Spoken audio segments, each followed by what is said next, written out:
Everyone, so today I'm going to be bringing you my August reading wrap up. There are fewer books than there normally are this month, but I still read a lot of fantastic things. And I actually have a few books that I will probably finish reading over the next couple of days. The first book I read in August was My Name is Leon by Kit Duvall.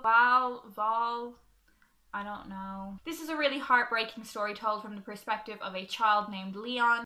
It deals with experience of family, social care, and racism. Due to his mother's declining health, Leon is forced to take care of his baby brother. Eventually, the brothers must move on from this difficult situation and are put into foster care with a woman named Maureen. While Jake stands every chance of being adopted, things are much less hopeful for Leon, and that is because Leon is mixed race. This is a very important own voices read, as the author herself is mixed race and has a lot of experience with fostering. And while the novel is set in Britain in the 1970s, a lot of the themes are something which are still really prevalent in our society today. Racism, riots, gun violence, and the unfairness of the child welfare system. While this book was a little bit difficult to read in some points because of the subject matter, I thought it was really, really fantastic, and it's a really quick read. So I would highly recommend it to anyone that is interested in these types of books that deal with social issues. I have a full review of this one, which I will link down below.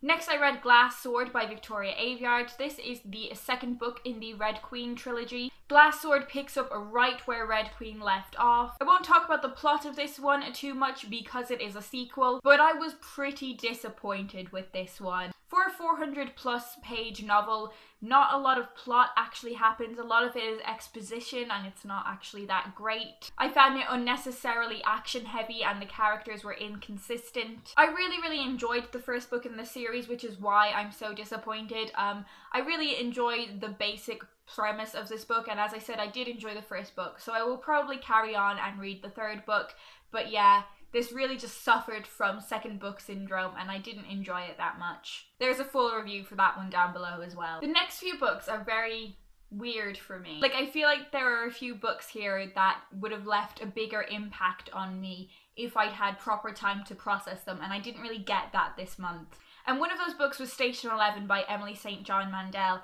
I really enjoyed this book, and I buddy read it with Olive, who I will link down below. It was a really fantastic buddy read, and I thoroughly enjoyed it. There are some books that just really work well for buddy reads, and I think Station 11 is definitely one of them, because there is just so much in there to talk about. And I think it is one of those books that people would have slightly different interpretations of and would pick up on different aspects of the book. This opens with the death of a very famous actor named Arthur, who dies on stage while performing King Lear. And after that we follow a few different characters and we move back and forth between different time periods. It's really difficult to assess who the protagonist of this book is, and I don't think there's one protagonist. After Arthur's death, there is also an unrelated medical pandemic which essentially leads to like an apocalyptic situation. 20 years later we follow a girl named Kirsten who was a child actor in King Lear. I don't know how to condense all my thoughts on this book, but it is just thoroughly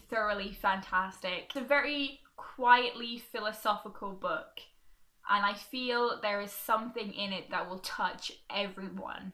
For me, it was really the idea of working out what is important to you and who is important to you, and the weird ways we all touch each other's lives in really subtle but profound ways. Next, I read the Potion Diaries by Amy Alward, which I have now returned to the library. I thought this book was fine. This is about a young woman who is the Princess of Nova. She creates a love potion and she intends to use it on her crush, but she accidentally ends up falling in love with herself. She falls in love with her reflection. A nationwide hunt is launched to find a cure for this, and that's where Sam comes into it. Sam is an ordinary girl with an extraordinary talent. Sam's family were once the most well-respected alchemists in the kingdom, but since then, things haven't been great for them. Finding a cure for the princess's condition could really save their reputation.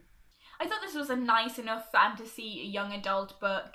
I mainly read this for research as I've got a bit of a story idea whizzing around for something to do with love potions, and it will definitely be a good source for that, but I didn't think it was anything that special. Next, I read The Natural Way of Things by Charlotte Wood. This is a really short but very powerful book. Two women awake from a drugged state to realise they are imprisoned in an abandoned property in the desert. They are strangers to each other and have absolutely no idea what has happened to them and 8 other women. The girls have something in common, but at first they can't quite work out what it is. And they realise that in each of their pasts they have a sexual scandal with a very powerful man. This is an exploration of contemporary misogyny and corporate control, what it means to hunt and to be hunted, and above all it is about sisterly bonds and love and what women can achieve together.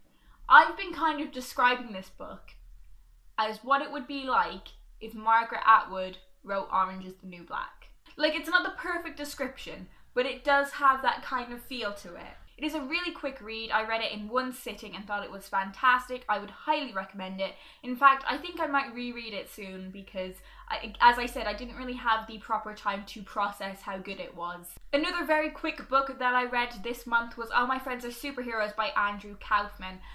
Lots of people really love this book. It always makes like lists of best books under 200 pages and stuff like that. This is about a man named Tom and all his friends are superheroes, including the woman who he chooses to marry, the perfectionist. But at the wedding, the perfectionist is hypnotized by her ex-boyfriend Hypno to believe that Tom is invisible and nothing can be done to change that. This is a really touching book, and it's not superpowers in the kind of Marvel or DC sense of the word. And aside from the main narrative of Tom's relationship with the perfectionist, you also get little glimpses into other superheroes and what it is like to live with their powers. I would really highly recommend this one. I think I gave it about 4 stars. Again, it is something that I would really like to reread at some point. This month I also, of course, read The Cursed Child by J.K. Rowling, John Tiffany and Jack Thorne. If you want to hear my thoughts of this prior to reading the script but after seeing the play, I will link my video discussion on that down below. I'm currently rereading this. This play and I have been on quite a journey. I absolutely adored the stage production of it. I thought it was phenomenal. I absolutely loved it. When I read the script, I was thinking about it a little bit more critically, and there were a few things that annoyed me. And on rereading it is basically just a comfort. It's been such a comfort blanket to me over the past couple days. I wish there had been some LGBT plus representation in this. I think that's something that is really missing from. I wish the 2 male main leads didn't have female love interests. Personally, I don't really see the queer baiting in it that much. That may be because there was just no romantic chemistry between the 2 actors when I saw it. But I wish they didn't have female love interests because it kind of just cut off that way of interpreting their relationship. It was wonderful to be back in this world with these characters, and I really think the characters have transferred well to the play, and the new characters are amazing. I have so many feelings about Scorpius Malfoy. While there are criticisms of the play, it has had just such an important role in my life over the past month or so, and it has been a real source of comfort. And it has made me very happy and brought me a lot of joy. So yeah, this has a special place in my heart, and I think it always will. Next I have Girl Up by Laura Bates, and this book is fantastic. Laura Bates is the founder and writer of Everyday Sexism. This is a non-fiction book, and it has a lot of different sections, including It's My Face and I'll Smile If I Want To, Sluts, Unicorns and Other Mythical Creatures, Mean Girls and Mental Health, and That's Not Your Vagina. The illustrations in this book are fantastic, including the dancing vulvas, which I won't stop talking about the dancing vulvas. And of course, Jackass's 0 out of 10 would not bang. While I did find some of the life advice in this a little bit basic for me, I still really enjoyed it. Laura Bates's humor really comes across in this book, and it's fantastic. Like, I found myself genuinely laughing out loud at lots of the sections of this book. If there is a teenage girl in your life, please buy this for her. And then also read it yourself. I honestly found this book so empowering, and every time I read it, it was just like sitting down with a friend and having a chat, and it was great. Next I have The Trouble with Women by Jacky Fleming, and this is a collection of little cartoons, illustrations, with little captions underneath. It is basically a very funny look about the fact that a lot of women have been erased from history and erased from the history books. It's also a pretty tongue-in-cheek look at some of the ridiculous things that have been said about women in the past. It is very, very funny, and the illustrations are fantastic. You can probably plow through it in like half an hour. I think that's how long it took me, maybe even less. One of my favorite things that this book pointed out was the idea of the genius hair, so you know, like the really messy Albert Einstein-esque hair, which is the sign of like a male genius. But whenever a woman has hair like that, she's been insane or hysteric.